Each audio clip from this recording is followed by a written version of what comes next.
একটা দুঃখজনক বিষয় যে আমি যখন বিভিন্ন জায়গায় যাই, মানুষ আমাকে বিভিন্ন বিষয়ের দাবিগুলো জানায়, তো আসলে কি ওই ধরনের ক্ষমতা আমার নাই। আসলে এই যে আমার কাছে মনে হয় আসলেই যদি আমার এত ক্ষমতা থাকতো, আমার আমার রেসপন্সিবিলিটি আছে কিন্তু আমার কোনো অথরিটি নাই। এই জুলাই গণ অভ্যুত্থানের পরে মানে এটা খুবই কষ্টের একটা বিষয়, রেসপন্সিবিলিটি উইদাউট অথরিটি।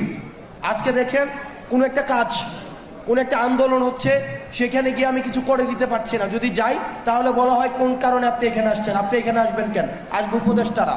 আবার যদি না যাই তাহলে আপনি আসলেন না কেন। মানে এটা হচ্ছে এক ধরনের মানে এটা একটা খুব পেইনফুল একটা বিষয়। আপনার রেসপন্সিবিলিটি থাকে কিন্তু অথরিটি থাকে না। তো সেই জায়গা থেকে যে দাবিগুলো এসছে কুমিল্লার বিষয়ে, এই বিষয়গুলো নিয়ে ইতিমধ্যে আমরা কাজ শুরু করেছি।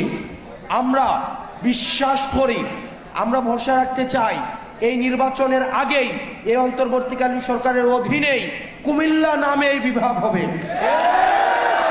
এবং আমরা আপনাদেরকে সাথে নিয়েই আমরা এই কুমিল্লা নামে বিভাগ করব। দ্বিতীয়ত যে ইনফ্রাস্ট্রাকচারাল যে বিষয়গুলো রয়েছে, এয়ারপোর্টের কথা, ইপিজেটের কথা, কর্মসংস্থানের কথা, এই বিষয়গুলো এগুলো হচ্ছে ডুয়েবল, এগুলো হচ্ছে প্র্যাগম্যাটিক দাবি এবং এই বিষয়গুলো হচ্ছে পর্যালোচনার মধ্যে রয়েছে। আমরা আশা করি এগুলো হচ্ছে ধাপে ধাপে হয়ে যাবে। দিন শেষে আমাদের কুমিল্লা মাথায় রাখতে হবে, কোনো কারণে যদি আওয়ামী লীগ ফেরত আসে, কুমিল্লাকে একটা আলাদা স্টেট বানাই দিয়ে আমাদেরকে আলাদা করে দিবে।